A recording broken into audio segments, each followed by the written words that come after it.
Hello friends, welcome back here to the Twitch stage at Gamescom 2015. I'm Anna Prosser-Robinson, joined by Rachel Seltzer-Quirico, and our friend Garth, who is here to talk to us about XCOM 2. Garth, how are you? I am doing excellent. It's awesome to be back and talking to you again. Yeah, we actually got to speak a little bit at E3, so I'm really excited to hear what kind of new stuff you have to show us. But first, for people who might not be familiar with the XCOM universe, can you give us a brief rundown of what XCOM 2 is? Yeah, definitely. So XCOM 2 is the sequel to XCOM Enemy Unknown, which released in 2012. It is really a beast of a game and a series that has high-level strategy elements where you're sort of fending off this alien war and making huge, sweeping global decisions. But then you also control from a very low level the tactical portions as well, where you're boots on the ground, controlling your squad, and wiping out aliens, firing every bullet, taking every move. It's a cool mix of the two. Yeah, and the things that I love watching specifically about this game are how customizable all of your colleagues are and your weapons are and everything. So, we talked a lot about these things at E3, but what's new? What do you have to show us here at Gamescom? So at E3, we showed you the procedural maps and how tactical gameplay can be different every single time. We really wanted to over-deliver on the fact that maps could be exhausted in Enemy Unknown, so now we're saying you will see a limitless amount of maps. Here, we want to talk about the strategy portion. That was one half of the game. This is the second half of the game. It is a huge game, and so we wanted to talk about how that is changing a lot. XCOM 2, really thematically, because this takes place 20 years into the future, and our lore is that you lost in Enemy Unknown. A lot of people lost, so you're now a resistance. Yeah, it does. It makes a lot of sense, and you're now a resistance movement that has to rebuild XCOM from the ground up, and that's the perfect stage that sets these steep odds against the player, and getting to that triumph and overcoming those odds is the key. So on the strategy layer, we're going to talk about some of those mechanics that really feeds into that. Oh, cool. And you brought some gameplay for us, right? So let's go ahead and roll that. We can check that out. And you're going to talk us through what we're seeing, right? Yeah, so we're going to show our strategy layer. This is actually one of the public world reveals, I believe, of strategy, which is really exciting. You're going to get a sense of the new amp farm in a moment. This is one of our new key characters, and so we're going to be peeling back the layers on the narrative and story a little bit too. That's Dr. Richard Teigen. If you remember from Enemy Unknown, we had Dr. Valen, who was our scientist. She is lost following the events of Enemy Unknown. We don't know her whereabouts. We don't know where she is. But this guy was recruited from the Advent administration, which is the New World Order that the aliens have to occupy Earth. And he sort of came to the good side. He saw some of the morally ambiguous things that were happening, and we were lucky to recruit him. And he's the tip of the spear for science with XCOM. So you see, this is his facility. This is one of the key anchors that we had in Enemy Unknown, where Valen would do research. Now this is Dr. Teigen who's doing that. He is your leader for the tech tree, and the tech tree drives everything. Wow. So this is a look at our new amp farm. We have some other footage that we'll be showing elsewhere as well, but this is now above ground. In XCOM Enemy Unknown, you were a static base underground. Now you are a flying mobile Avenger, and you have to do that to be able to galvanize and spark the resistance around the world. You got to be able to fly. This is an example of our staffing and facility system, which is expanded from Enemy Unknown as well. You see, we just actually staffed somebody. The guy on the right came in, and he's tending to one of our wounded soldiers. Because you put him there, he'll recover faster. So you actually have tangible staff now, unlike Enemy Unknown, where you can place them all around in this ant farm, and you start seeing them buzz to life and doing unique things gameplay-wise. So this is our new chief engineer. This is Lily Shen. If you played Enemy Unknown, you would remember we had Dr. Raymond Shen, and Raymond Shen was her father. He did die after the events of Enemy Unknown, but his last life work was to find this derelict alien vessel, which is what you're in right now, and he is reverse engineering it and refactoring it to become XCOM's mobile base. His daughter has been with him step by step, and she's carrying on his legacy right now. So this is the first moment where she meets the commander, which is the player. She's telling you all about the Avenger, how you can use this to your purposes to sort of spark the resistance, and this is sort of her intro. So there's a lot of continuity between the first XCOM and this one story-wise. Yeah, there is. That's something that we really wanted to touch on. Even though XCOM is very much an open-ended strategy game, there is narrative that's part of XCOM's DNA, which is unlike some other strategy games. Yeah. We're really proud of that. So there's an epic story that you're going to go through, and you're going to be connected to these to these NPCs as well as your soldiers that you alluded to earlier that can be whoever you want. I get so connected to the characters in this game because you are the one leading them, so you feel kind of responsible for them. So that's something that's really fun. I'm looking forward to being connected to those NPCs as well. Yes, yes, and there's a lot of interesting new things that you can do with those characters as well. This is an example of one of our new facilities. This is the Proving Grounds, and this really feeds into the whole nature of the strategy game. We want it to be more unpredictable. We want it to be far less linear. You don't know what you're going to get, and you have to adjust your strategies on the fly. In this facility, for instance, you can set your engineers to undergo projects. It can be experimental ammo, experimental armor, perhaps experimental grenades. You don't know exactly what you're going to get. It's a little bit of like item roulette, weapon roulette. It's going to be something cool and something awesome, but it changes every time you play. So we just assigned an engineer in there. You saw him res in to the middle of the room, and now he's working on experimental ammo. And after a set number of days pass, you'll then get that to be able to deploy and take on the battlefield. This is our guerrilla tactics school, and this is where you can assign your soldiers to get stronger, both from a squad level, but different from Enemy Unknown. This is also on an individual level. So here we're assigning a rookie, and we're actually going to make them a class on the outset. The cost is it's going to be some time, but we're making this guy a ranger. In Enemy Unknown, you didn't have the ability to set your class. You can now do that if you want to. Cool. I'm amazed by the detail that you guys have put into this. I love, first of all, your alien. Oh yeah, did you see the punching bags? The punching bags there. Just to make sure this is what they look like. This is. That's right. You got to pump up the resistance, right? Get them practicing on it before they go out in the battlefield. But yeah, I mean, the team did such a phenomenal job of the fidelity level. You see these rooms come to life, and it's connected to gameplay, which is really cool. As you staff them, you then see these guys come in and start doing some work. So you start feeling that sense of things buzzing and coming to life. This is an example of our specialist, and she just was promoted to the specialist class.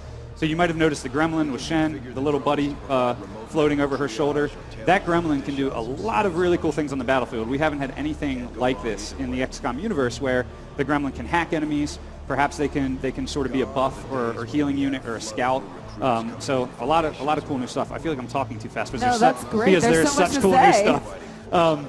And Anna, for your soldiers, now this is a bit of a resistance ragtag. You can make them a little rougher, a little gruffer. Ooh. You can see here we have tattoos. The scale of this game is blowing my mind. You're building a spaceship and you're choosing his tattoos. Yes, you're choosing his tattoos. This guy has a scar because he just got clawed from a chrysalid in a retaliation mission, and he's one of your veterans, so they can now have scars.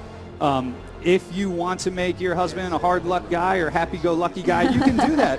You can change their demeanor as well. And that's all part of the emergent soldier system where we want you to feel more connection to those soldiers. So their idle animations will actually change.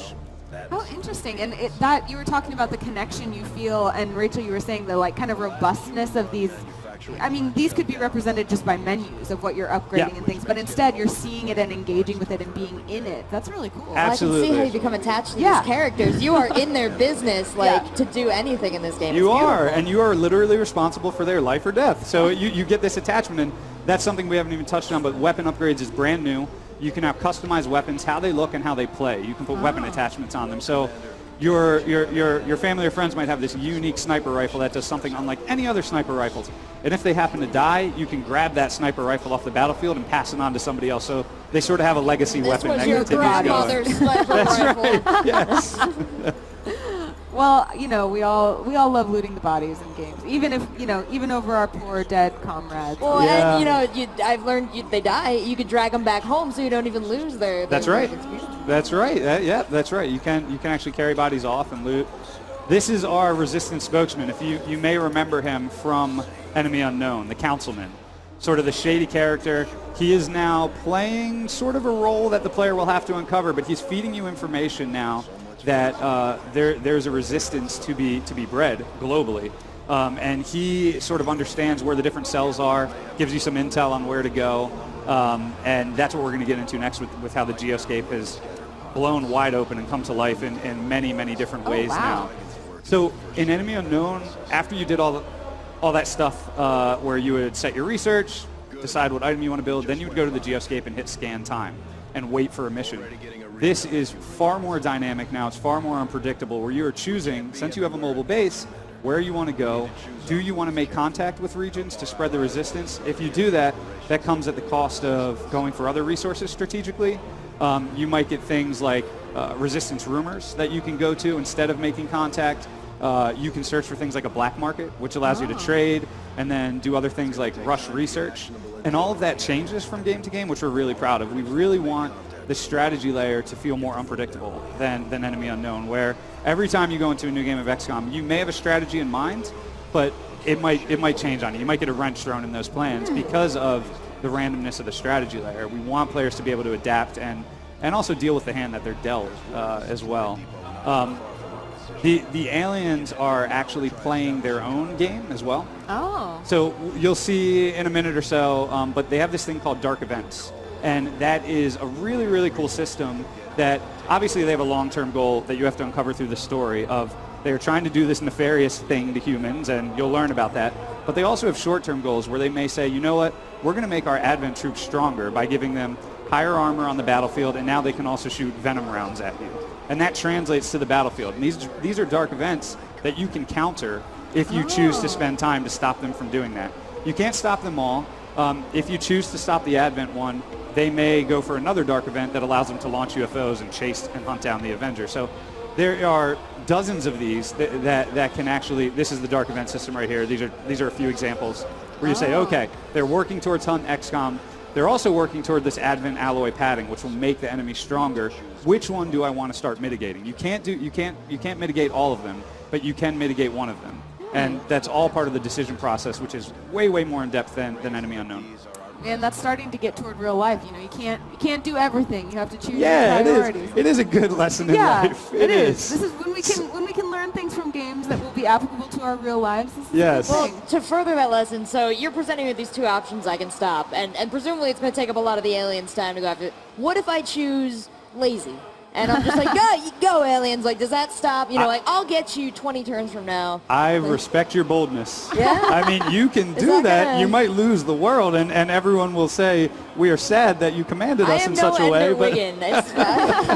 But no, you can do that. You don't have to go for every dark event, and in fact, you can't.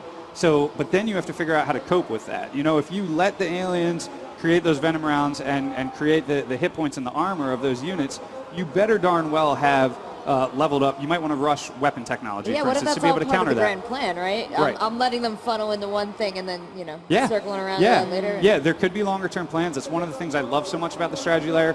You can sort of not ignore, but deprioritize dark events and certain techs you go for, and instead spend your time trying to spread the resistance and see that blossom as quickly as possible, because that will then allow you to go for the end game condition faster if you can take out the alien facilities which feed into the end game mechanic. I'm hearing you talk a lot about feedback that you got on the first XCOM and how you've implemented that here. Yeah. What were some of the most important pieces of those feedback, and what kind of players have been really attracted to your game? Yeah, I mean, there were two pieces, and E3 addressed the procedural maps. We got loud and clear feedback that the fans loved our maps, but they wanted more. The second piece of feedback was what we're talking about right now. There was some feedback that people really liked the strategy layer, but once you did it a few times, it was like, okay, we kind of get it. We kind of get the key route to victory, and we really wanted to shake that up. And that's what we're doing with all this stuff that we talked about, where it is so unpredictable, it feels unwieldy, and it makes a lot of sense in the context of the world, since it's now alien occupied.